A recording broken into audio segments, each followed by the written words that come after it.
அசுரனின் பதுமை அவள் 92. இவ்வளவுதானாக்கும்? இதற்காகவா இப்படி பதறியபடி ஓடி வர்ற? நான் என்னமோ ஏதோ ஒன்று பயந்துட்டேன் அழகி என்று கூறி ஆசுவாசம் அடைந்தாள் ஆம்பல். நீங்க சொல்லுங்க அண்ணி, இன்னைக்கு ஏன் உங்க முகம் பிரகாசமா இருக்கு என்று கேட்டவள் தன் நெற்றியில் கை வைத்து, நீங்கள் குழந்தையை சுமந்துகிட்டு இருப்பதால் அப்படி இருக்குதோ என்னவோ என்று அதற்கு பதிலையும் அவளே சொல்லி கொண்டாள். அழகியை பார்த்து மெல்லியதாக சிரித்தவள், நேற்று என்ன நடந்துச்சுன்னு தெரியுமா அழகி என்று சொல்லி நேற்று இரவு அனல்விழி செய்தது அனைத்தையும் அவளிடம் சொல்லி முடித்தாள். அதை கேட்ட அழகி, அவன் குழந்தைக்காக செய்திருப்பான் அண்ணி, நீங்க வேண்டாம் என்றதும் உணவை குப்பை தொட்டியில் போட்டு விட்டான் அல்லவா என்றாள். அதற்கு சிரித்து கொண்டவள், உண்மையான அன்பை அவர்கள் கண்ணு அசைவிலேயே கண்டுபிடித்து விடலாமா அழகி என்றாள் ஆம்பல். ஆனால் உங்களுக்கு அண்ணன் மேல் எவ்வளவு அக்கறை! ஆனால் இந்த அண்ணன் உங்கள் உண்மையான அன்பை புரிஞ்சுக்கிடாம அந்த நிலாவின் பேச்சை கேட்டு இப்படி ஆடுறார் என்றால் கோபமாக. நிலாவை பேச்சின் கேட்கும் அளவுக்கு உன் அண்ணன் ஒன்றும் முட்டாள் கிடையாது அழகி என்றால் அனல்விழியை பற்றி அனைத்தையும் தெரிந்தவளாக. அதில் குழம்பிய அழகி, நீங்க என்ன இருந்தாலும் அவரை விட்டு கொடுக்காமல் தான் பேசுவீங்க, சரி சொல்லுங்க, உங்கள் திடீர் மாற்றத்திற்கு என்ன காரணம் என்று கேட்டாள் அழகி. அது என்று சிறிது தடுமாறினாள் ஆம்பல். ஆனால் அடுத்த நிமிடமே தன்னை சமாளித்து கொண்டு வேகமாக கட்டிலில் இருந்து எழுந்தவள் அதில் பதறிய அழகி, அண்ணி பார்த்து என்று குரல் கொடுத்தாள். அதை தன் காதில் வாங்கி கொள்ளாதவள் வேகமாக அறையின் கதவை அடைத்தாள். அழகியோ ஆம்பலின் செயல்களை குழப்பத்துடன் பார்த்து கொண்டிருந்தாள். பின் அழகியிடம் வந்தவள் அவளை கட்டிலில் அமர வைத்து தானும் அவள் அருகில் அமர்ந்தவள், உன் அண்ணன் நிலாவின் பக்கம் இருப்பது போல நடிக்கிறார் அழகி என்றாள். அதில் புரியாமல் மலங்க மலங்க முழித்தாள் அழகி. நீங்க பேசுவது எனக்கு சரியா புரியல அண்ணி என்றாள் அழகி. ஆமாம் அழகி, உன் காதில் கேட்டது சரிதான். அனல்விழி நிலா இருக்கும் போது ஒரு மாதிரியும் அவள் இல்லாத போது ஒரு மாதிரியும் நடந்து கொள்வதை நான் கவனித்தேன் என்றாள் உறுதியாக. அப்போ அண்ணனுக்கு பழைய நினைவுகள் எல்லாம் வந்துடுச்சா என்ற அழகியின் கேள்விக்கு, எனக்கு அதை பற்றி தெரியல அழகி, ஆனால் அவர் கண்களில் எனக்கான காதல் தெரிந்தது, அது நிச்சயமாக மாயை அல்ல அழகி என்று ஆம்பல் சொல்ல, கட்டிலில் இருந்து எழுந்தவள், நீங்க சொல்வதை என்னால் நம்பவே முடியல அண்ணி, இது எப்படி சாத்தியம்? அவர் ஆதியை அந்த நிலாவுடன் சேர்ந்து கொண்டு என்ன பேச்சு பேசினார் தெரியுமா என்றாள்.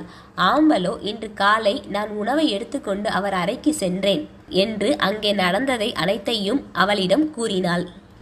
இதை கேட்ட அழகிக்கு உடனே மகிழ்ச்சி வந்துவிடவில்லை. மாறாக அண்ணன் நினைவிலேயே அண்ணி இது போன்ற கற்பனைகளை செய்ய ஆரம்பித்து விட்டார். பாவம், அன்னிக்கு எவ்வளவு வலிக்கும் என்று நினைத்து கொண்டவள் வெளியே, சரி அண்ணி, நல்லது நடந்தால் சரிதான், சரி நாம் டாக்டரை பார்க்க மருத்துவமனை போகலாமா என்று கேட்டாள். போகலாம் அழகி என்றவள் மனதில், எப்படியும் என்னை காண விழி அங்கே வருவார் என்ற எண்ணம்தான் ஓடிக்கொண்டு இருந்தது. ஏதோ பேசிக்கொண்டு இருந்த அழகி ஆம்பல் எதுவோ யோசனையில் இருப்பதை பார்த்து, அண்ணி, நான் உங்ககிட்ட தான் பேசிக்கிட்டு இருக்கேன் என்றாள். இதோ இப்போதே கிளம்புறேன் அழகி என்றாள். இங்கு ஆம்பலின் நெஞ்சம் முழுவதும் நிறைந்து இருந்தான் அனல்விழி. இன்னைக்கு என் முதல் ஸ்கேன் விழி, இந்த மகிழ்ச்சியை பார்க்க நீங்க அங்க வருவீங்க தானே என்று தன் மனதில் அவனுடன் உரையாட ஆரம்பித்தாள். அப்போது வேகமாக அங்கே வந்த அழகி, அண்ணி, அத்தையும் மாமாவும் உங்களை பார்க்க வந்திருக்காங்க என்றாள் அவசரமாக. கனவில் நின்றிருந்தவள், யாரு என்றாள். ஐயோ அண்ணி, உங்க அப்பாவும் அம்மாவும் வந்திருக்காங்க என்றதும் தான் சுயத்துக்கு வந்தவள் அவர்களை சந்திக்க வேகமாக வெளியே சென்றாள். விஸ்வநாத மூர்த்தியும் ராணியும் ஆம்பலுடன் மகிழ்ச்சியாக உரையாட ஆரம்பித்தனர். அப்போது ஆதி அங்கு வரவே, அச்சிச்சோ, இவங்களா, நல்ல வேளை வீட்டில் நிலாவும் அண்ணனும் இல்லை என்று மனதிற்குள் பெருமூச்சு விட்டு கொண்டவன் வீட்டின் உரிமையாளனாக அவர்களை வரவேற்றான். அப்போதுதான் அழகி அங்கு தன் கைகளை பிசைந்து கொண்டு நிற்பதை பார்த்தவன், ஓ, இவங்க இங்க வந்ததற்கு காரணம் உன் ஓட்டை வாய்தானா என்ற ரீதியில் அவளை பார்த்து வைத்தான். அவன் பார்வையை புரிந்து கொண்ட அழகி அவனை இன்னும் பலமாக முறைக்க ஆரம்பித்தாள். அதில் சிரித்தவன், இப்ப என்ன செய்றேன் பார் என்று நினைத்தபடி ராணியிடம், அழகி இன்று காலையில்தான் உங்களிடம் சொன்னாலா அத்தை என்று கேட்டு அழகியின் முறைப்பை பரிசாக பெற்றான். இரவாகி விட்டது, இனி எதற்கு சொல்லிக்கிட்டுன்னு நினைச்சு காலையில் சொல்லியிருப்பாள் என்றவர் அழகியிடம் திரும்பி, அப்படித்தானே அழகி என்று தன் மருமகளை விட்டு கொடுக்காமல் பேசினார். அவளும் ஆமாம் என்று தன் தலையை ஆட்டிக்கொண்டாள். அதற்கு சிரித்து கொண்ட ஆதி, வீட்டில் சிவா நல்லா இருக்கானா அத்தை, அவனை அழைத்து வரலையா என்றான் பொதுவாக. அதான் நீயும் அவனும் அடிக்கடி சந்திக்கிறீங்களே, உனக்கு தெரியாதா? இன்று அவனுக்கு ஒரு முக்கியமான வேலை, அதனால் பாப்பாவை பிறகு வந்து பார்க்கிறேன்னு சொல்லிட்டான் என்றவர் அப்படியே தன் மகன் புராணம் பாட ஆரம்பித்து விட்டார். பின் தன் கணவனின் முறப்பில் அமைதியானார். விஸ்வநாதமூர்த்தியோ, இன்று கடலூரில் ஒரு டெண்டர் ஏலத்திற்கு வருதுன்னு காலையிலே அவசரமா சிவா கிளம்பினான் தம்பி, அதான் வரல. மிகப்பெரிய டெண்டர் அது, உங்கள் குழுமத்தில் யார் போயிருக்காங்க என்று கேட்டவர் ஆதி பதில் சொல்லாமல் இருக்கவும், உங்கள் அண்ணன் போயிருக்காரா என்று அடுத்த கேள்விக்கு தாவினார். கடலூரில் டெண்டர் ஒன்று ஏலத்திற்கு வருதுன்னு நானும் அறிவேன் மாமா, அதனால அது அடுத்த வாரம் தானே வருது என்று புரியாமல் தன் நெற்றியை தடவினான். அதில் விஸ்வநாதமூர்த்தியின் புருவமும் இடுங்கியது. அவரின் யோசனை விரிய ஆரம்பித்தது.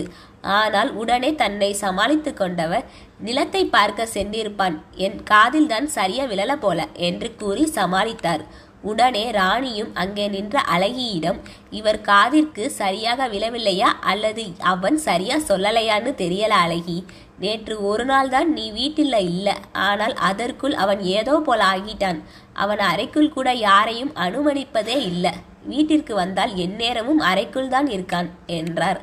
அவரின் மொழி கேட்டு ஆதிக்கு ஏதோ வித்தியாசமாக தெரிந்தது. இவன் எதற்காக இன்று டெண்டர் ஏலம்னு பொய் சொல்லிட்டு கடல் போயிருக்கான்? நண்பர்களுடன் தண்ணி பார்ட்டி ஏதாவது போய்விட்டானா? அப்படி இருந்தாலும் என்னை கூப்பிடாம போக மாட்டானே என்று யோசிக்க ஆரம்பித்தான். முன்பே சொன்னது போல் இருவரும் தங்களது பள்ளி காலத்திலிருந்து நல்ல நண்பர்கள். ஆனால் இருவரும் உடன் படித்தவர்கள் கிடையாது. ஆதியை விட 2 வருட சீனியர் தான் சிவா. இருவரும் ஒரே பள்ளியில்தான் படித்தனர். இடையில் பிரிந்தவர்கள் திரும்பவும் 4 வருடங்களாக சிறந்த நண்பர்களாகவே இருக்கின்றனர்.